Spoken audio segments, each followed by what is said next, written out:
So thank you for coming.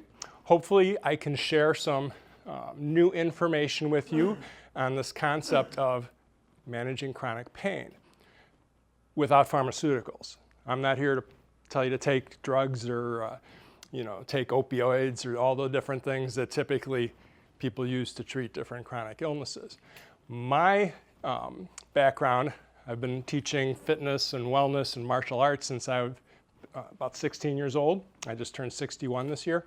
So I've found many things over my years that I've used to manage neck pain, shoulder pain, back pain, knees, mostly the joints, and to some extent muscles, headaches, hay fever, all the different types of chronic illnesses that you hear people often have. I manage them pretty well with not using pharmaceuticals. So I got a little slideshow presentation, about maybe 10 different slides that just kind of get us into the mindset of talking about how we can take care of ourselves better without necessarily having to go to the doctor for every single thing that bothers us, or going to the doctor but also getting results from using other methods. So options for managing chronic pain. Pretty sure if everybody's in the room here, you probably have had chronic pain over some time in your life. You might be dealing with it today, right? Or if not today, tomorrow. It's just the way it is as we get older. So these are the typical ways that we can manage, chronic pain. If you exercise regularly, chances are you're going to, be stronger, more flexible. You're not necessarily going to have as much back pain, shoulder pain, again, joint and muscle pain. If you lose some weight, a healthy weight to, try to maintain usually means that overall your health's going to be better. Plus you're not lugging extra weight that puts more strain on the joints, right? Sleep better, that's a big concept these days. You hear about it almost every day in the newspapers or in the news. People don't sleep well. And as we get older, it gets worse. We become lighter sleepers as we age. If you sleep more sound, your body has a better chance of recovering, recouping, because you're giving it adequate rest. Nutrition, we all pretty much know that, but we still love our tiramisu and occasional cookies and brownies and stuff. Problem with nutrition, you got to do some research. You got to be a little bit more proactive in reading labels and making sure you're putting in your body what is good for you. Positive attitude, that's really positive, right? That's a really good thing to have, is a good outlook on life. If you're always thinking things aren't going to go well, chances are they won't. A diet plan kind of goes with nutrition. So again, this is just kind of getting us in the ballpark. Everybody's on the same page. Everybody's here trying to improve their health. Take charge of your well-being. Connect with others. You're doing that. You're in the room. You're getting into a little social network with these health-oriented classes. Nourish yourself. That's good food, but that's also good thought. Nourish yourself with something on television that's maybe not the news or politics or something that's going to get you agitated. Support your mental health, same idea. Get your body moving, good sleep, protect your lungs. That's different from the last slide. You want to make sure you're breathing properly. A lot of times as we age, your breathing is going to get more and more shallow. We'll get into that a little bit further, but there's ways that you can breathe deeper so that you can manage stress and tension and so forth. Consume responsibly. I think they're talking about alcohol. Drink once in a while is fine. Every day, a couple of them, probably not so much. All right, so address the root causes of pain and illness. Often with my discussions and talks, I start to get into some symbolism, objects. The tree is very symbolic of our body and our health. Your feet are your root. Your midsection is the trunk of the tree. Your hands and arms are the leaves and branches. So if you look at it in relation to what causes pain and illness, chronic illnesses, injuries, a lot of it has to do with lack of movement, lack of exercise, poor posture. I'm pretty sure everybody sitting in a chair right now is a little lopsided. You're favoring one side or the other. Guys used to have a wallet in their back pocket a lot, women with the purse on one side. Those are all things that kind of throw your posture off. Over time, it starts to add up. Attitude, again, if you have a negative outlook on life, chances are you're going to have more chronic issues. Congenital, things that you were born with, really can't do much about those other than try to manage them. Lifestyle, how you live your life.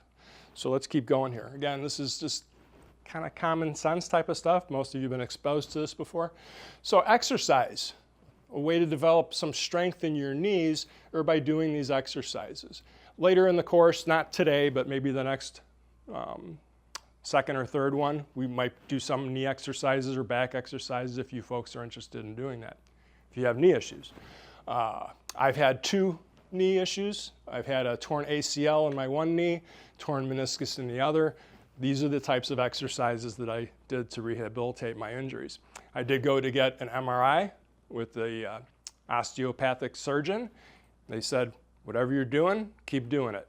It's not worth the risk to have surgery if you have exercises and you have a lifestyle that'll support you making your knees stronger. So you can kind of see some similarities, things that you might have seen in the past if you had a knee injury. These are things that you're taught. Lower back pain oftentimes leads to sciatic. These are basically yoga poses that you can do. Now, some of you will say you don't like getting on the floor. There's a lot of exercises you can do sitting in a chair or standing up too. So again, just some ideas of things that you can do.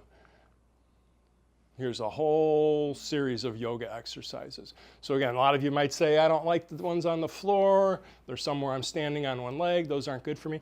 Good thing about yoga is that a lot of the therapy that you go in for now, if you injure yourself, are actually yoga exercises that have been adapted so that you can do it to, give you relief from back pain, neck pain, shoulder pain, whatever the case may be. So this just kind of gives you a wide range of different exercises. I know you're all looking forward to doing this one right here, the shoulder stand, right? Because you want to get on the ground and then put all that weight on your shoulder and your neck so that you can probably have more problems than you started with, right? So that's why it's important. I'm showing you these things, but it's good to have some common sense that goes with it. It's better to have a professional help you with some of these exercises. Some of them are very simple and you can do on your own, but if there's ever a question about what your ability is for doing different exercises or movements or treatments, make sure you consult with a professional. Okay, anybody ever hear of reflexology before? How to make your feet, make the rest of your body become healthy by touching different pressure points. So you can do it on your feet, you can do it on your hands. The hands also have different mapping depending upon which particular system you're looking at. A lot of the Asian cultures, although they have similar thoughts and theories, have different presentations of how the reflexology works out. The ear is another spot that you can do reflexology on it. Don't know if any of you heard about that, but when I was a kid, my mother might pinch my ear, get me to behave or come this way. Now that's looked at as kind of abusive. You don't pinch your kid's ear and drag them along. But back in the day, that was a thing. Most of you, I think, are familiar with this. So the points on the ear, the acupressure points, are very sensitive. And that's why it's another avenue that you can use to heal yourself or manage pain and discomfort. So sunlight is a big issue these days too. We live in Florida. Everybody's telling you, stay out of the sun. Stay out of the sun during the middle of the day. Load up with all the sunscreen so you don't get sunburn or skin cancer. So the reality of it is, though, that we need to have exposure to the sun. If you live in a cave, you're probably not going to be too healthy when you walk outside of that cave and it's like, oh, there's sunlight. My eyes can't adjust to it. My skin's pale white.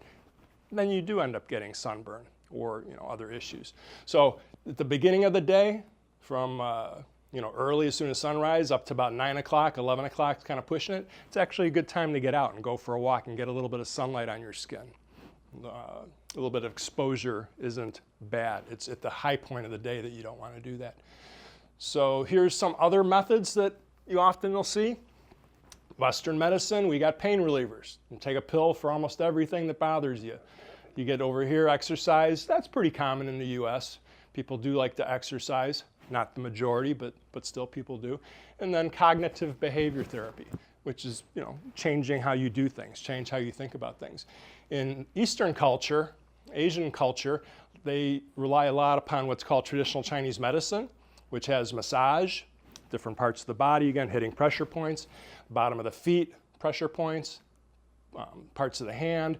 You start to get into acupuncture, that's where you need to go to a specialist. You won't be doing any needles on yourself, but you can touch those same points with your fingers and thumbs.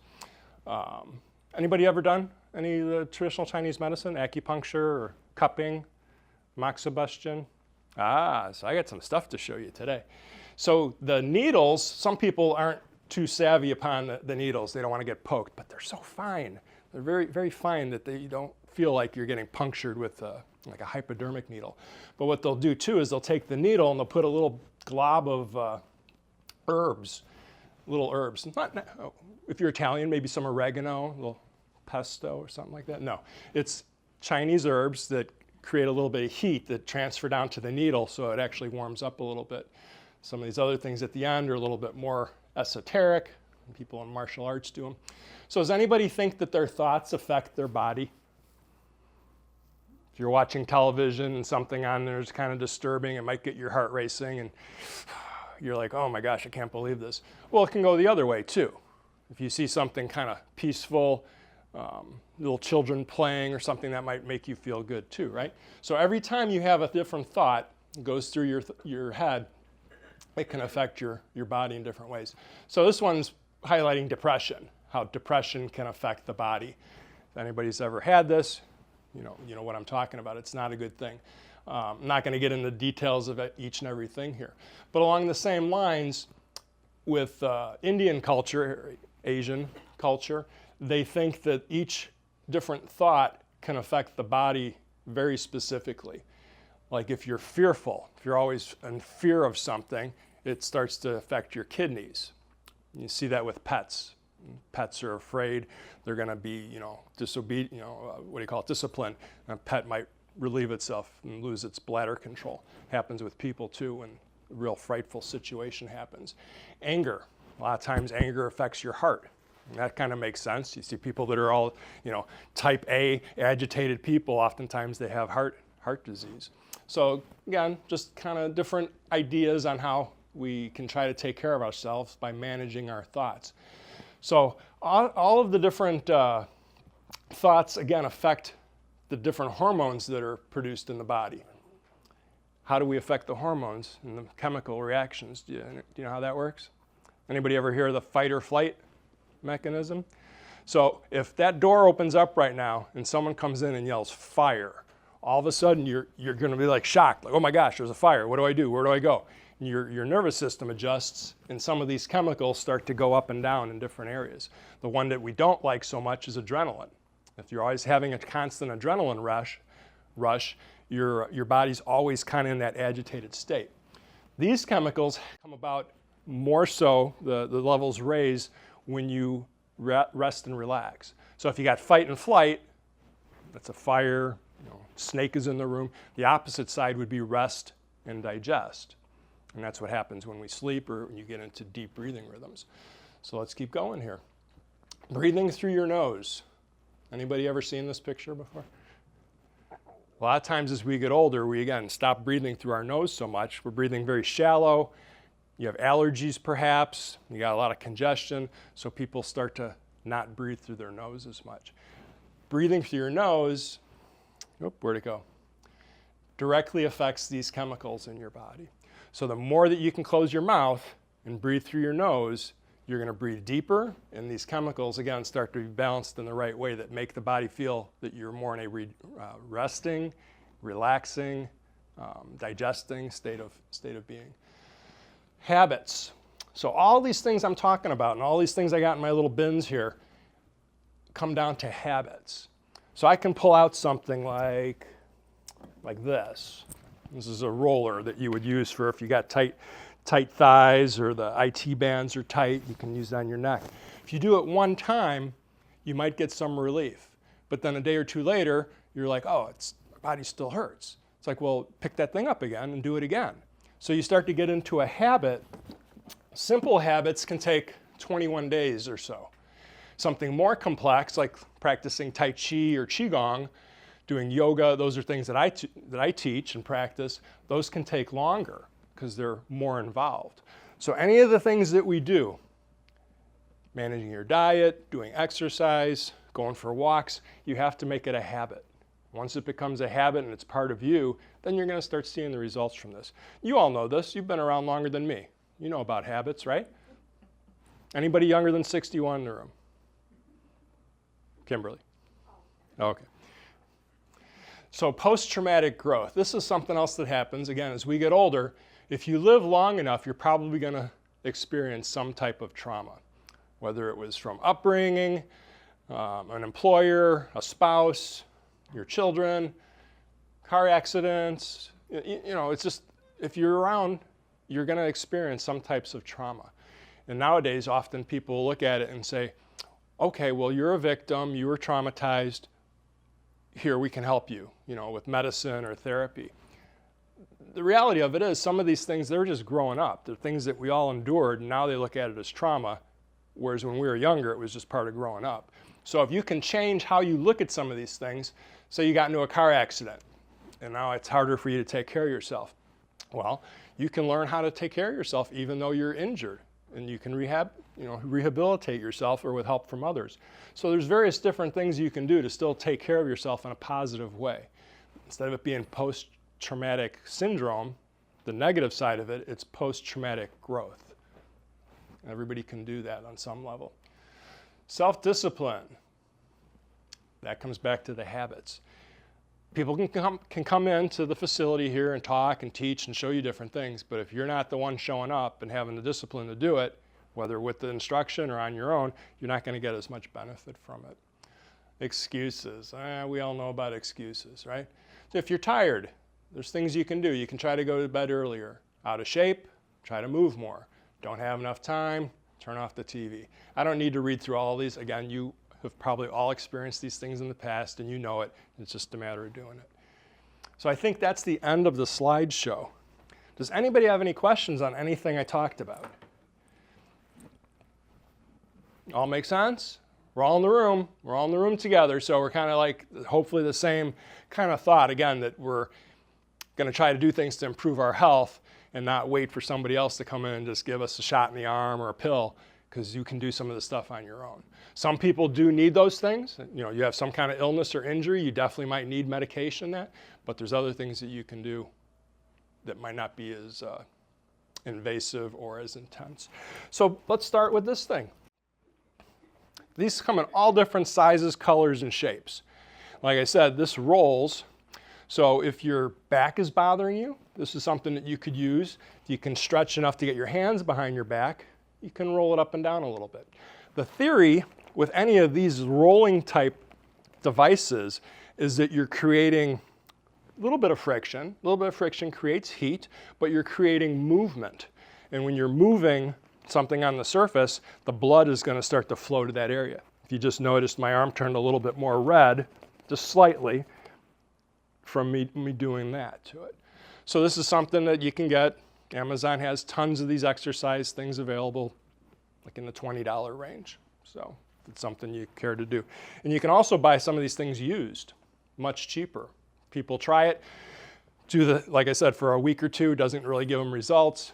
They throw it on the side or they sell it at a garage sale. So you can pick up the stuff fairly cheap. So I'm going to just keep putting these things out here. This is a bit different of a roller. It's got, it's wood, so it's a little bit more firm. Again, this is something that you could kind of roll on, different parts of your body. Ideally, what this one is used for is when you are laying flat, like in your bed, on a couch, you can do it on the floor, you put it at the base of your skull. And you just kind of lay there and you relax and you breathe deep. And then about a minute or two later, you move it down another inch.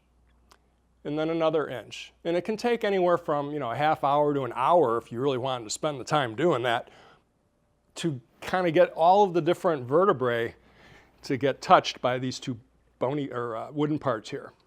The center takes the spiny part of the vertebrae and takes the pressure off from having a divot there. So by the time you get all the way down your back, you gave yourself kind of a chiropractic adjustment and you feel really good. Problem is if you're laying on the ground, you're gonna have a hard time getting up, especially if you're very relaxed after doing it. So I recommend doing something like this on a bed or a sofa so you can get up afterwards. So this is a roller, a little bit more of a stationary roller. This and this, again, has anybody seen these before? Anybody used these? These look familiar? My husband swears by them. I'm sorry? My husband swears by them. They're great. And they have mini ones too that are just like cut off. that you can take with you when you vacation. You put it in your backpack or in your travel luggage. So this one is kind of firm. I'm not going to get on the ground and do this, but again, I could put it on my lower back and kind of rock back and forth, or I could sit in a chair. It's not so much this way, but you know, you can kind of roll around and do it that way. It's mostly for like if you're on the floor on a bed or some surface that you're not on the ground for most of us here. But this one's a little bit rigid. So it's going to feel a little bit more intense if you're rolling some part of your body, whether your arm or your IT bands or your neck. This one has little bumps in it. So this goes back to the idea of hitting different sore points or pressure points. The little bumps give you that little extra, you know, ooh, that one hurts a little bit more in my neck or my back or my shoulder.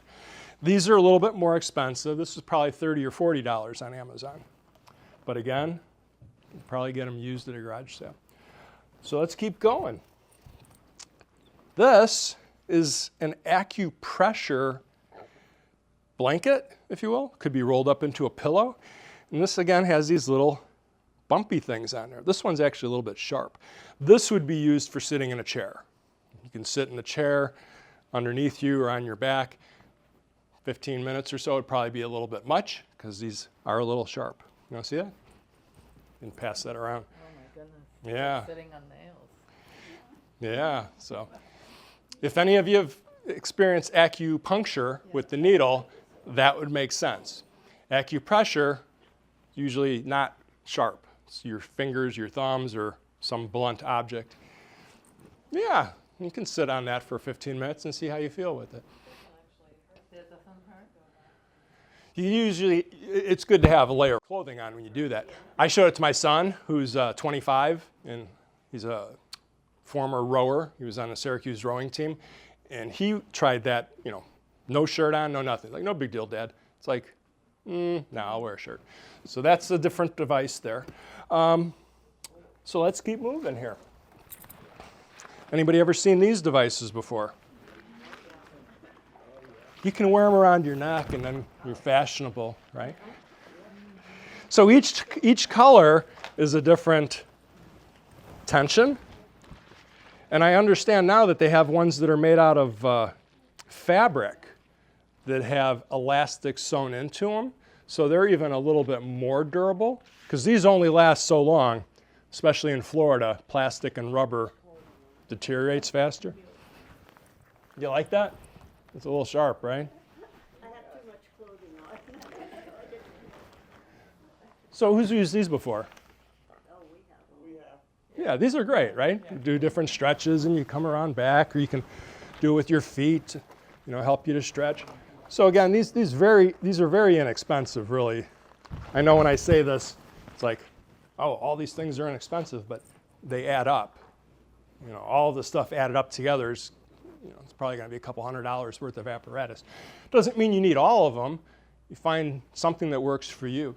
So that brings up another topic of discussion too, is just because I find some of these things of benefit, they worked for me, doesn't necessarily mean they'll all work for you. Everybody's different, right? On the other side of it, if I can do something, chances are you can do something similar. Might not be the exact same thing, but you can do something similar. So if I was able to do exercises for my knees to make them get stronger, maybe you can't do the exact exercise, maybe you won't get as strong as I did from doing it, but chances are you can do something similar that'll help give you some relief and improvement. So those are stretchy bands, we got rollers. Let's keep working our way through all the good stuff. And most of the things I'm showing you so far are dusty. That's not what I had planned on saying, but when stuff sits around for a little bit, it gets dust. So has anybody seen one of these before?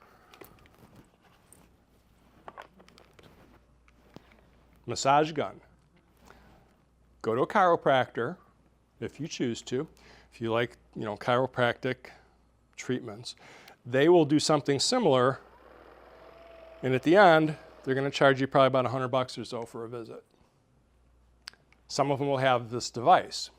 Some of these devices cost $300-400. Get them on Amazon, $50 item.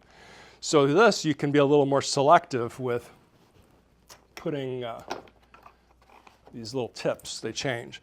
So the round one is a little softer. This one, not so much. It's in plastic. But what you can do with this, and here's the one the chiropractors like to use too, by the way. The little fork, they use it on the vertebrae. So I wouldn't use the fork one, but let's say the ball. It was a small ball. Anybody know what IT bands are? From the hip down to the knee, right? You can use this and put gentle pressure on it and go up and down and work that area. So it's a type of massage, but with a little extra help, especially if your hands aren't that strong. So it has a scale, with one being the lightest, all the way up to, what's this one go? 20? So that's a lot faster. You would decide, after trying it, what's more comfortable with it and what part of your body. Things that are more sensitive, obviously, you don't want to have it on the highest setting with it. So these are good to do with the help of somebody that knows what they're doing. You can do it yourself and figure it out, but better, someone instructing you how to do it. So these are good. Massage gun. All right.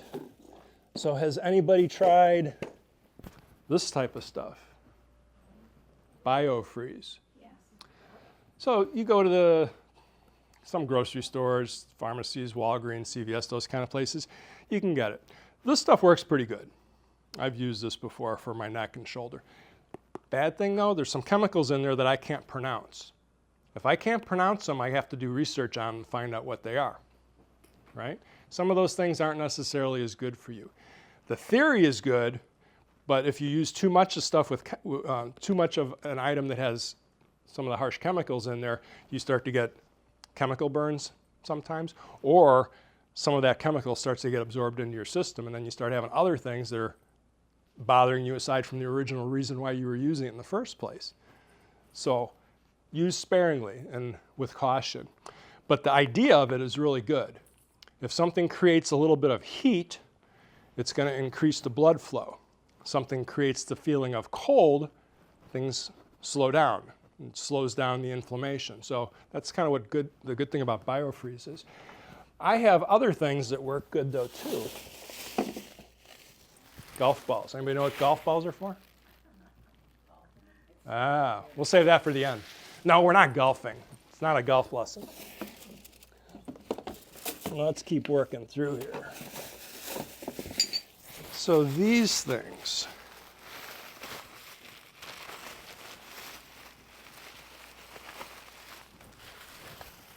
Anybody ever hear of salon paws?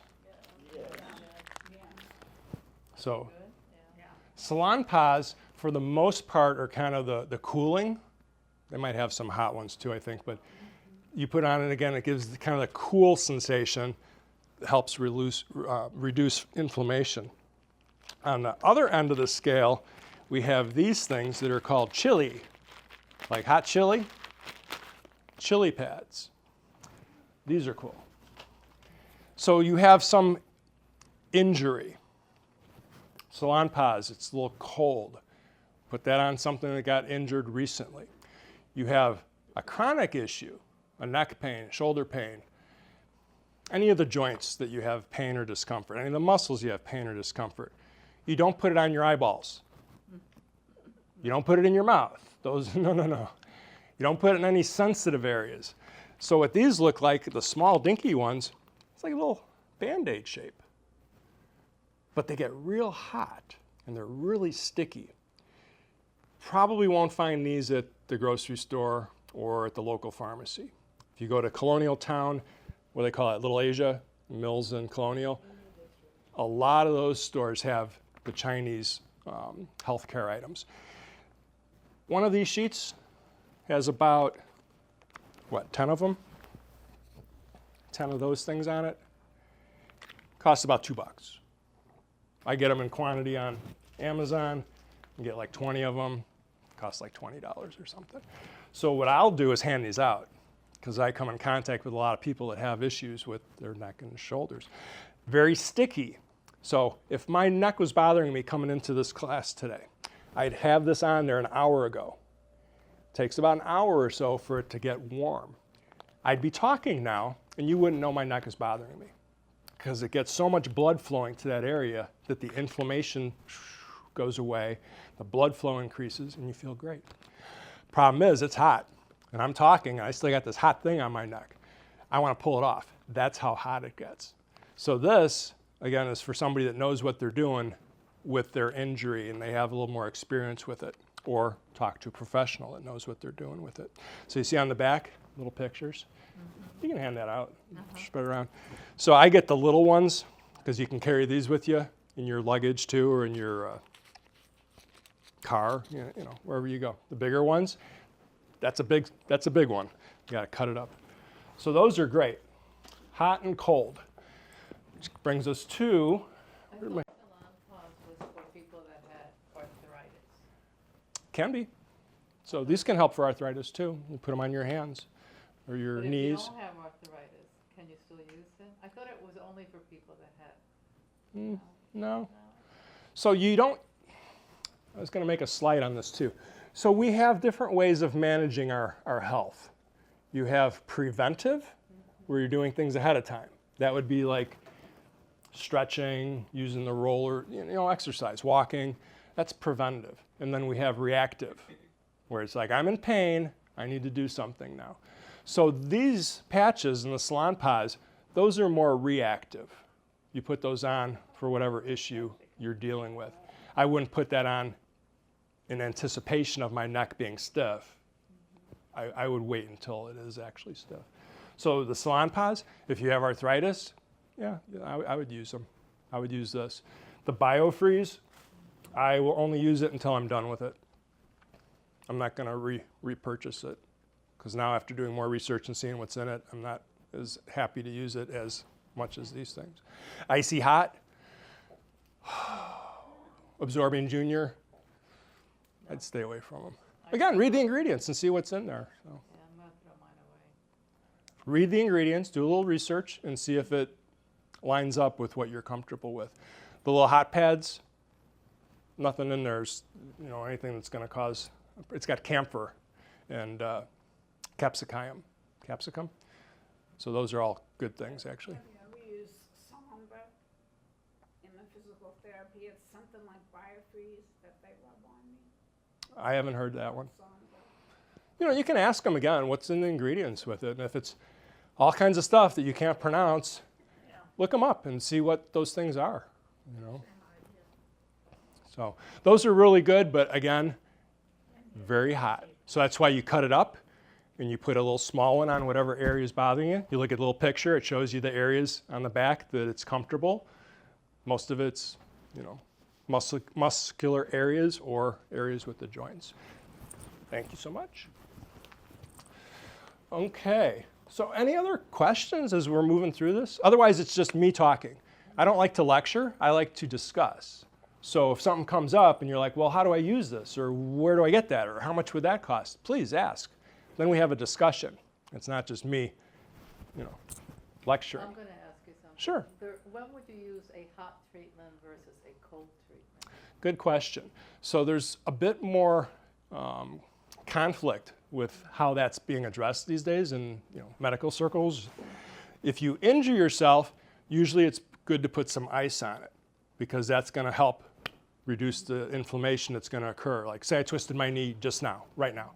Put ice on it right away, keeps the swelling down so you're not in so much discomfort and pain. What they're starting to say, the medical experts and the doctors, is that if you put something too cold on for too long, you're actually causing cell damage, that you're going to have cells that are deteriorating that's not worth the risk of putting that much ice on it. So heat, on the other hand, if you just injured your knee, if I just injured my knee, I wouldn't necessarily put one of those hot pads on there right now because the inflammation is there for a reason. Your body's fighting whatever the injury was. So you get inflammation, it sends more blood to that area so that it gives a bit of a cushion so that the body has time to adjust and heal. So if you put heat on right away, that's not good either. So usually it's a day or two after, when the inflammation drops down, that you can put the heat on it. And then again, what temperature are we talking? If you're using an ice pack right out of the freezer, ice cold, right? It's ice. That's going to be so harsh, you have to wrap it in something, like a towel, or usually a towel works good, like a kitchen towel of some sort. And then that gives you a little bit of a buffer. On the other side with heat, anybody ever do hot compresses, heating pad? So you know what else works good? Heating pad's good. I've used that in the past. But you can also fill like a sock with rice and put rice in a microwave for like a minute, and it gets really hot, but it doesn't cook the rice because there's no water involved. So the rice is kind of hot. You can again adjust a minute or 2 minutes in the microwave. Then you take the sock and you can wrap it or put it on a spot where you need to. Then the heating pad, you need a cord, right? You got the cord, it's got to come with you. So if you're going to be in a car or you're traveling or you got to go out, kind of stuck. But you can do the rice with the sock and then wrap it, or if you're in the car, put it behind your back, put it on your knee. It's more mobile. After 5 minutes or so, it's not hot anymore though. So hot helps with circulation and reduces inflammation. Cold reduces inflammation, but also causes some cell damage if it's too cold. That was a good question. So the studies always are changing as they get more research, what works best. And now it's, what I understand, it's not so drastic for so long. What about the difference between how you treat in your back nerve pain or muscle pain? Well, I would say go to the doctor first, see if they can confirm which it is. Oftentimes, for me, nerve pain would be something that radiates away from the initial injury. So I pinched something in my neck is stiff here, but my arm hurts. So that's nerves, okay. So I can put something on my neck, it's been 2-3 days, I can use those hot pads, that's going to reduce the inflammation, it's going to increase circulation, gives me some relief, but you still injured something.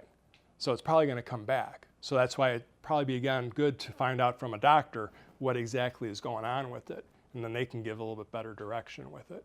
If it's muscular, oftentimes, like say you did some kind of training, or you walked an extra mile, you hiked, you got out more than you did usually, and your thighs are just burning. Cold shower followed by a hot shower would be an option. So it's like, okay, really, it hurts.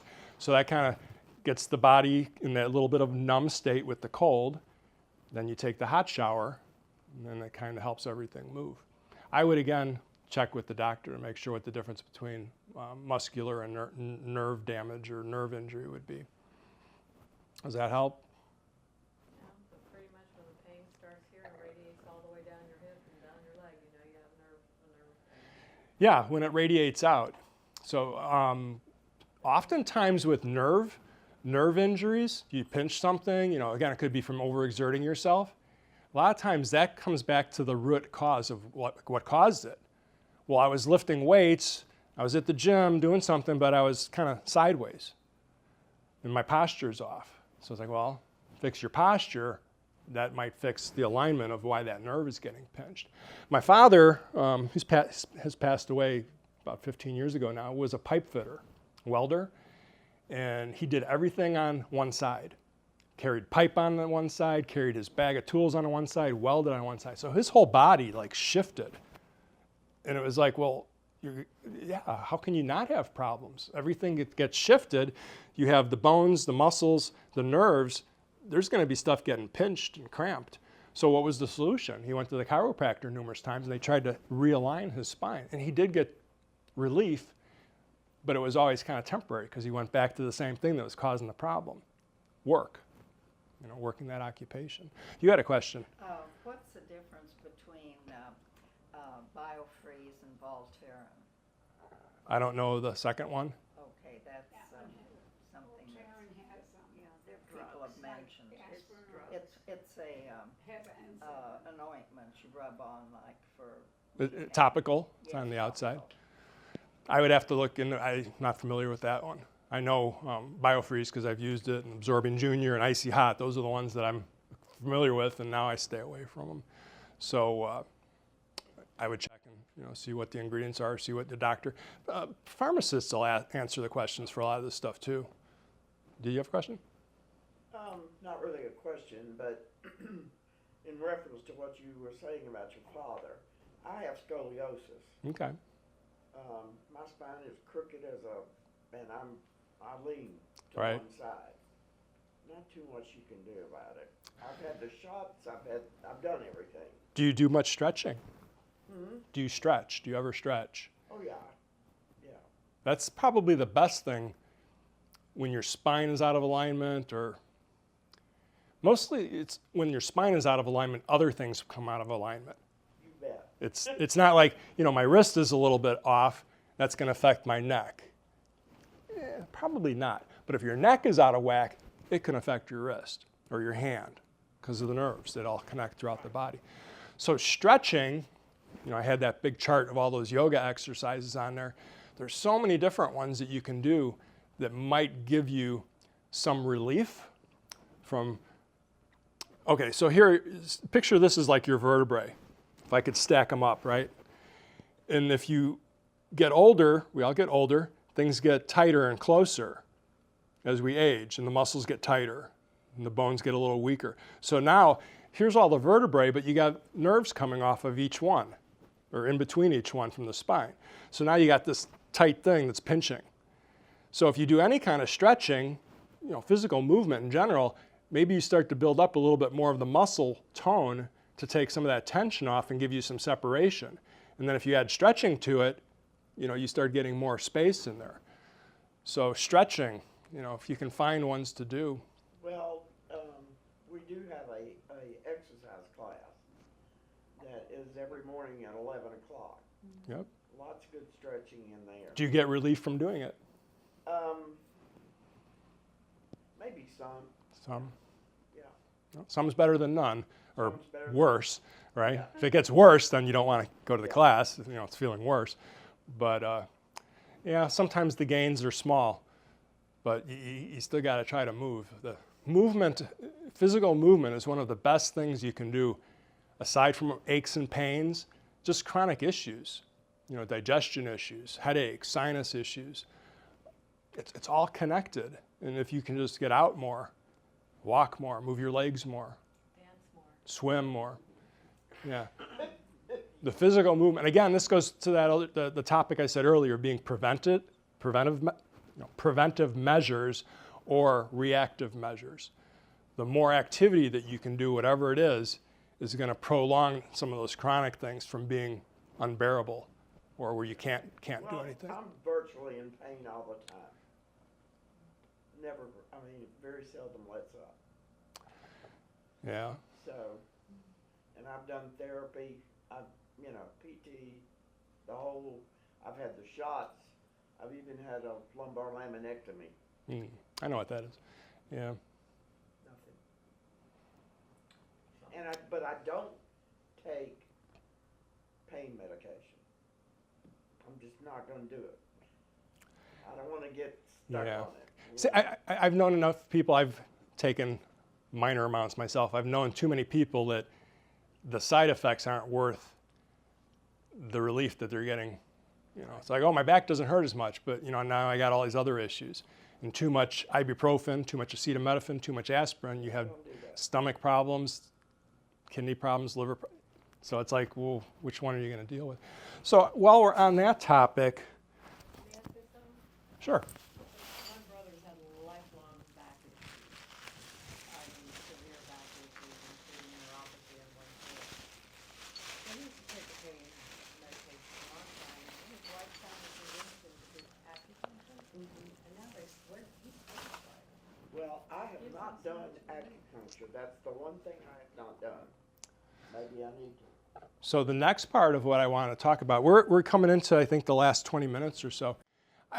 I wanted to maybe do some physical exercises. If you had questions, we could do that. But if we're doing 2 more sessions, I can save that. It's not going to give you that much great relief just in one time showing you something. This is kind of like a work in progress. Like I was saying, habits, you got to do it over time. So for the next 20 minutes, I'd like to talk a little bit about acupuncture and traditional Chinese medicine and why that is beneficial. Again, it doesn't work for everybody. For some people, it's fantastic. So within traditional Chinese medicine, they use a lot of herbs in different topical applications. This one's called white flower. Anybody ever heard of this before? Comes in this cute little package. Looks like playing cards. Again, on Amazon, it's like 10 bucks for a bottle. You can put this on topically. This has the icy hot type of feeling where you're not sure how it feels. It's like, is that cold or is it hot? You can't tell the difference because of the different herbs that are in there. And what it is, camphor and menthol and wintergreen, which are very common, herbs that people have heard of. Does it smell like camphor? Yes, it does. Yes, ladies do not want to smell like camphor. Well, Who doesn't want to? Ladies? you don't need to necessarily bathe in it. You can put a little bit on. So if you'd like, just take a little sniff and pass it around. What I use that for specifically is for sinuses and hay fever. Because when you inhale it, it's not that strong to inhale from the bottle. If you put it in a tissue, put on a tissue, it's much stronger and it clears the sinuses. So if, I get these announcements with the news that say it's a bad pollen day. In Florida, every day of the year, I think, is a bad pollen day, right? But there's different pollens throughout the year at different times. So like 2 weeks ago, pollen was really bad for me. So I put a little bit of that on a tissue and I inhale it, and it's like the smelling salts. Smelling salts, like, whoa, that wakes you up. And if someone's unconscious, smelling salts, that's what that's for, right? This, really good for opening the congestion from allergies. But you could also put it on if you have headaches, put a little bit on your finger and you rub it like here. Depends on what kind of headache. There's tension headaches, there's sinus headaches, from pollen, tension headaches from working and staring and yelling and that, there's all different types of headaches. But if you get the type of headache that you feel here in your temples, you put that little bit on, you just massage the temples with it. And again, it gives that little icy hot kind of sensation, relieves the tension, gets the blood moving. This stuff, probably not going to find it, again, at Walgreens. This one here, actually both of these are more of topical. You definitely don't drink these. These are for real bad like muscle soreness or strains. And what it's called, it's de jiao, Chinese term, for fall down wine. Interesting how they put these words together. So you fall down. Oh, I need some wine, not to drink, but to put on the body. So these smell different. They're not bad. It's just the smell. Again, if you put this on, it's very sparingly. You're not swimming in it. You're not bathing in it. Is any of this like tiger balm that we used to? Same idea. Tiger balm has also become a little bit more medicalized, so you got to look at the ingredients and see what's in there. The base idea, the root idea of what it is, again, it's giving you something that's somewhat hot to get the blood flowing so that the inflammation decreases and the circulation increases. Tiger balm you can get at Publix or Walgreens, and they got different versions of it. I think they got like the lightweight, the medium, and then they got the red super hot one. Do you have a question? Tiger balm's okay, but you got to read the ingredients because they've become so commercialized that the ingredients, I think they've added like preservatives or extra stuff in there. Years ago when I bought it, it's the same idea. It's got camphor or menthol in it, but it's almost like waxy. That's kind of a cross between the biofreeze and the. Yeah. Those things are related, are they not? Yeah. So this is in a liquid form. These are actually, what do they call it? Dissolved in either vodka or apple cider vinegar. So that's part of where the smell is coming from. Some people find it actually pleasant. It's not bad, but some people like it. White flower, without a doubt, this is liquid and that's got that camphor smell to it. Biofreeze, kind of like gel, like jelly.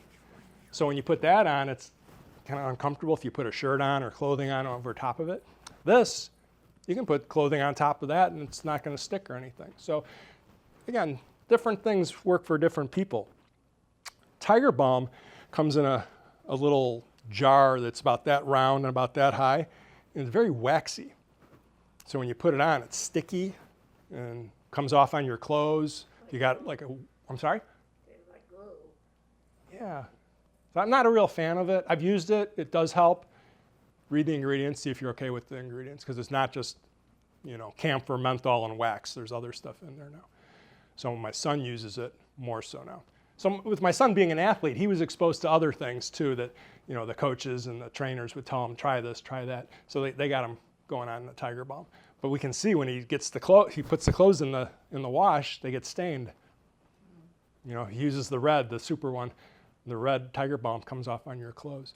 So those are some things that you can acquire. Oh, I forgot about this. This isn't traditional Chinese medicine, but it does follow the same principle on some level. Anybody know what this is? It is a TENS.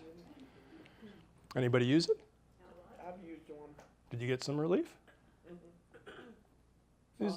These are good. For some people, they're really good. Again, if you go to a chiropractor, they might use one of these and charge you $100 for the treatment for just, putting it on and using it.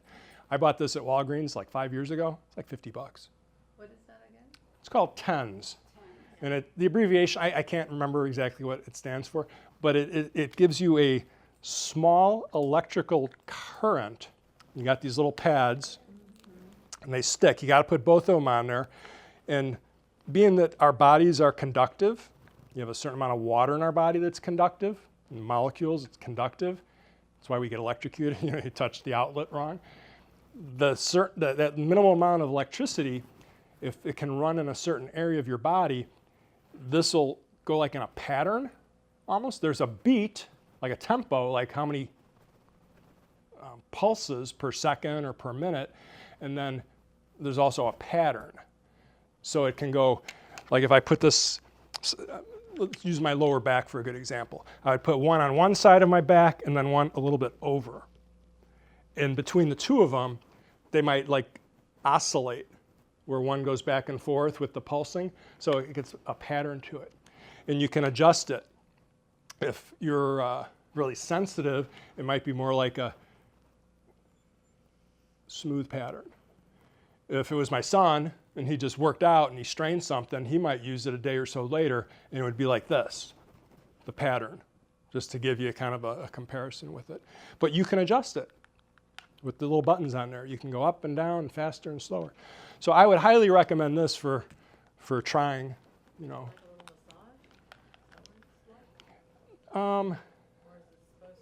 it's pulses.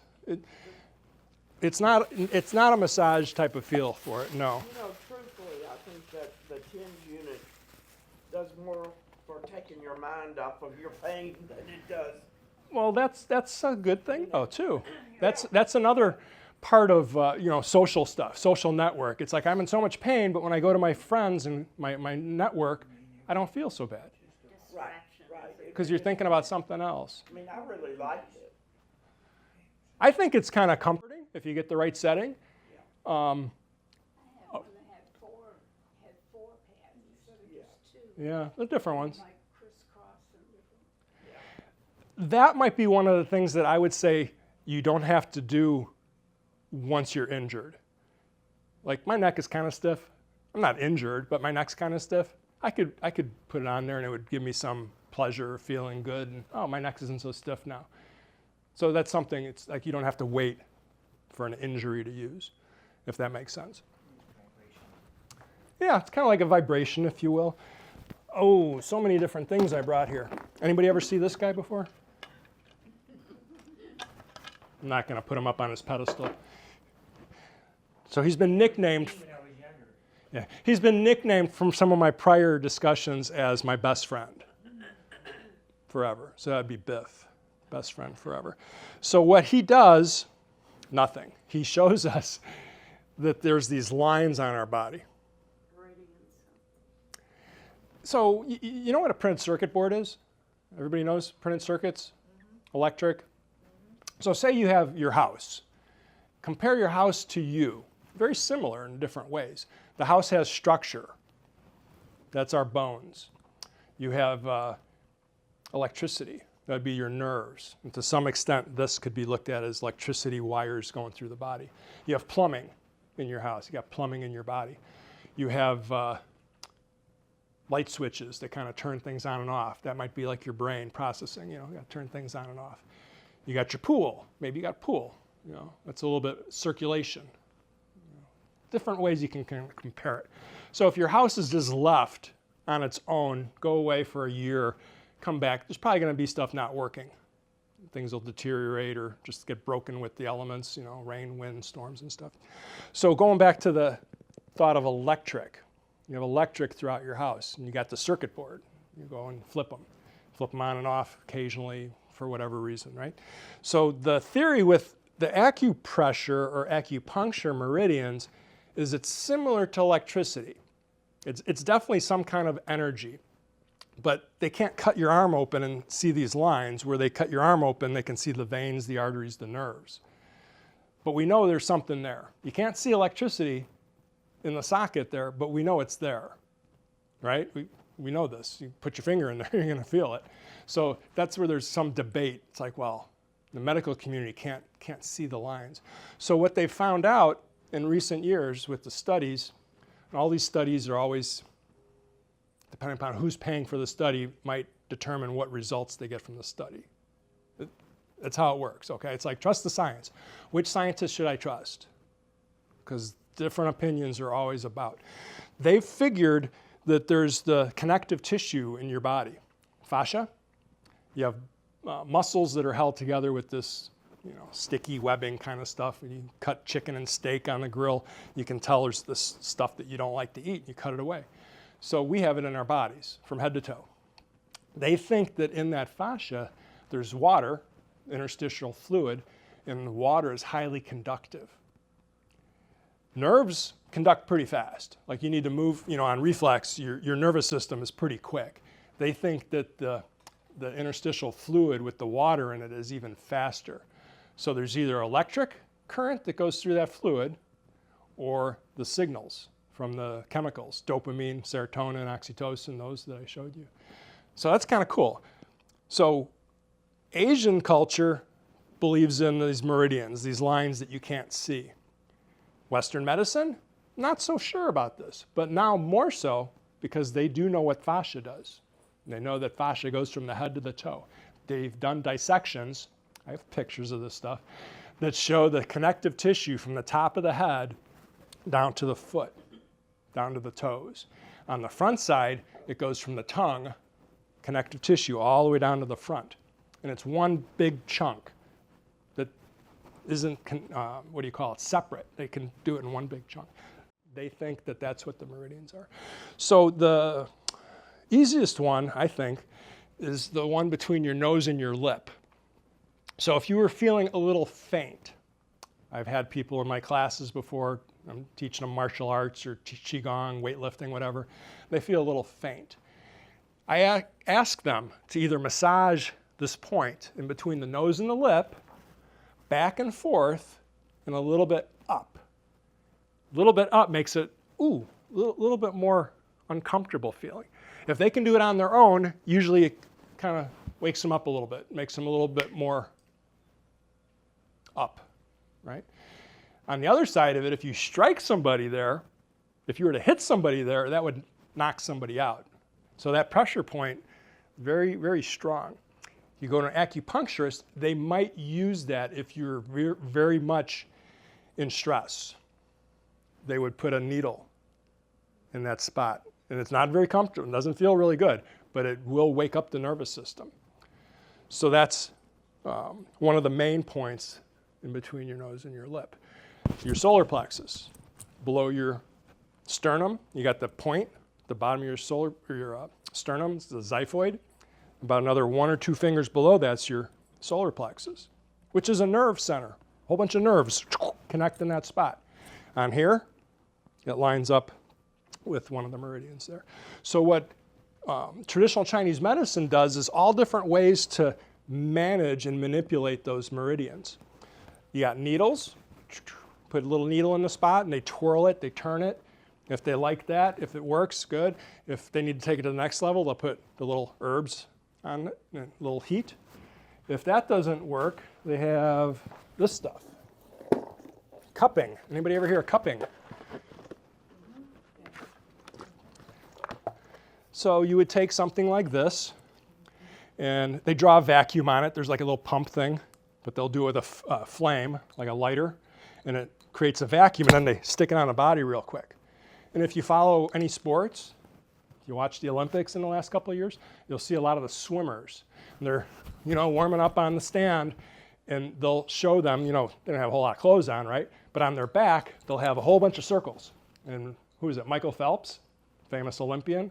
He was the guy who brought it to notice in the United States that, just traditional Chinese medicine stuff might actually help for different illnesses or injuries.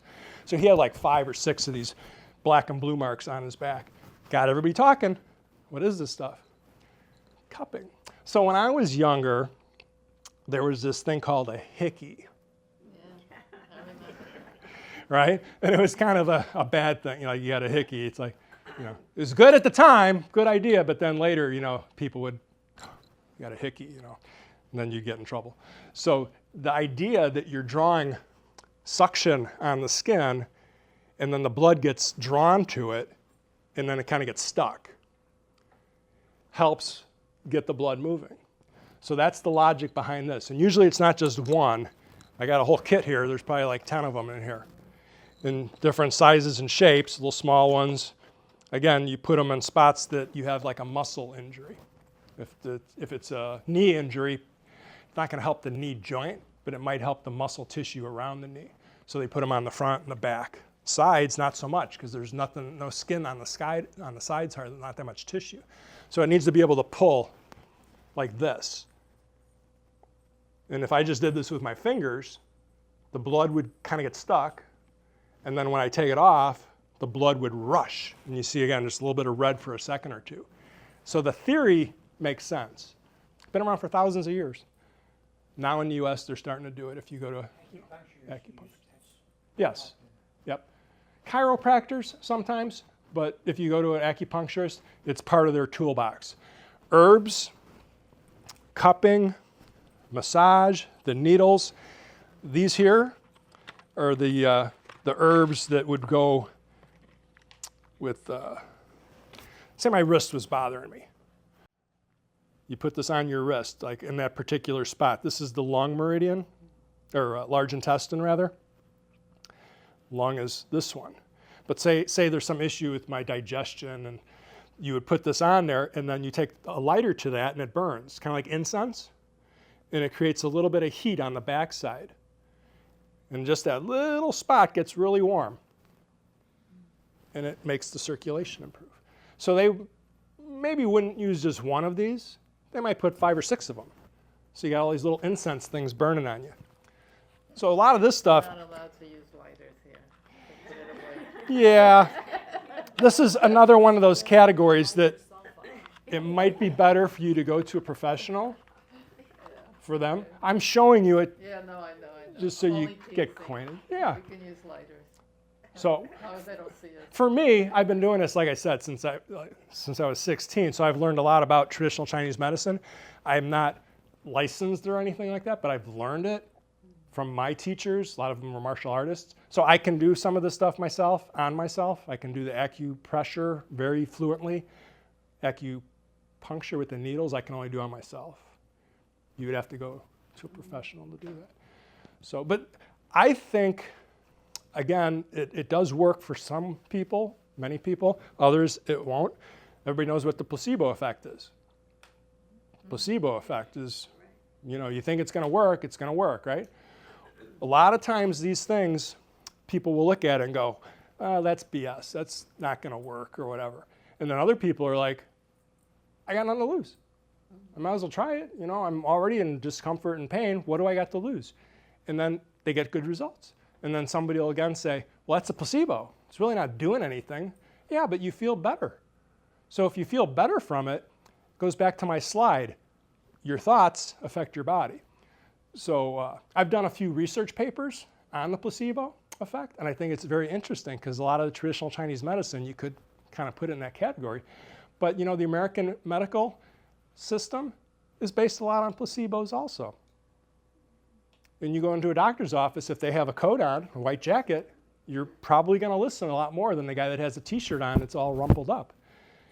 They have their stethoscope and checklist and stuff. People respond to that better. If a doctor says, this is the most popular drug in the country that people use, people are more likely to use it. So, you should wear a white jacket.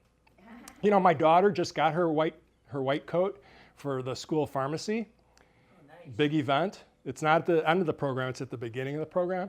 Because if you make it through the first semester, I guess they figure you got weeded out, So white coat. I can borrow hers. Might be a little small on me. So are we getting near that time? We are. It's 11:45. It's only supposed to be 1 hour. 1 hour. Hour 15, I didn't know that. It's an hour and 15 minutes. So does anybody have any other questions? Obviously, you're free to leave. I'm not going to keep you, but. I do, but we can also leave it for the next class. What about all the new stuff with the CBD oil? Take care. Thank you for coming.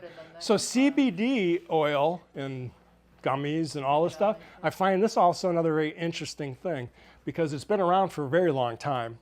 Cultures have benefited from it, whether it was marijuana, smoking it, or now, CBD oil. So I have found somewhat mixed results. So again, this might be the placebo effect. Some people are getting great benefits from it. I've tried it for sleep that had melatonin partial, it's like 50-50 melatonin CBD. Well, a lot of people take melatonin for sleep. So is the CBD really helping? You got the two of them together. I didn't notice a difference. And I tried the melatonin with CBD, and then I tried just the CBD, and I couldn't tell a difference. I slept a little bit better. Well, they have So. this combination now called sleep, that's what it's called, but Yeah, see it Nature's tonight. Bounty makes it. It's a combination of melatonin and L-theanine. And L-theanine just relaxes you. It sort of like helps you stop processing stuff over and over and over again. Your mind is Sure, yeah. And it's combined with melatonin. I think, take CBD does it every night. does it work for you? Does it help? Sometimes. I take a gel, and then I also have the liquid. And I find that if I take the gel, there's a little soft gel. I don't do the gummies. Right. And then I take the liquid. I sleep. Last night I slept through the whole night. Sometimes I do, sometimes I don't. You slept through the whole night? So again, if you're getting, That was, but the night before, I had gotten up at 3 in the morning. yeah, it's hard to quantitate or Person in this whole community slept through the whole night without getting up once. if you keep like a logbook, maybe you can figure out like, oh, What? Okay. Yeah. Well, that's what I did, and I think if I take the gel and the liquid before I go to bed, then that kind of like knocks me out. It's not. I don't feel drowsy or anything. It's the thoughts going back Yeah. and forth, and that's supposed to help you out to relax you. You know. a friend of mine used to take Benadryl every night before bed, and I was like, Benadryl. That's I not don't think good. Benadryl is good. Benadryl is mostly for allergies, Yeah. but it knocks you out. It will. So that was the reason why she took it for bedtime, is because she knew it would knock her out. So now you're just taking a pill, regardless of what its use is, so that you can sleep better. So eventually, I think she got tolerance where it didn't matter anymore. So there's other herbs though. Valerian root is supposed to be for helping you sleep, and it's any of the herbs that I've used, this stuff, I've always done the research on to make sure that it's not, side effects are worse than what the problem is, right? You don't want to be on the negative side. Why am I taking this, right? Valerian root I haven't used, but I've heard that's good for sleep. Ashwagandha, I do take that. I got these tinctures, just like this, little thing here, and you put drops in water, and I'll do ashwagandha, astragalus, echinacea, ginger, licorice. They're all ones that are very common, that have been around forever, all these herbs have been around forever, right? Yeah. But they've been studied that they're fine and they don't give you bad side effects. You might not get the best results, but you're not going to get negative side effects from it. So ashwagandha helps you too to relax, kind of slow down the chatter so that you can rest more easily. So yeah, there's a lot of them out there. Yeah. You know, you just got to do the research and see which ones work, because not all of them agree with individuals too. Like not everybody should take ginseng. Ginseng's a great herb. Not everybody should take it though. Yeah. It depends on your individual body makeup, which is called constitution. So I hope this helped. Yeah. If you guys have more questions, you know, we can stay a few more minutes or bring them to the next class. What are we doing in the next class? Next class, I want to focus on doing some of the exercises, whether they're for your knees, some things we might be able to do for your back, neck, hands, headaches. I'm really good with the headaches because I've dealt with headaches throughout my life. I've had migraine headaches. I've had sinus headaches. So aside from these things that can help it, there's acupressure points that we can do for that. And then there's breathing exercises. So that's what we'll try and do next time. But bring questions if you have, you know, ask. I actually had a sheet here.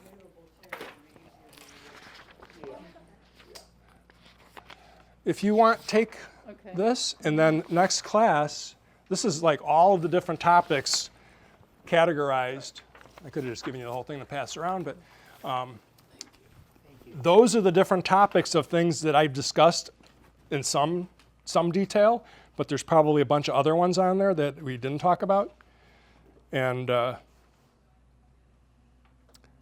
have a bit of a curriculum, so if you folks ask a particular question on something, I might, oh, okay, we can go off on that for 10 minutes and do some exercises for that.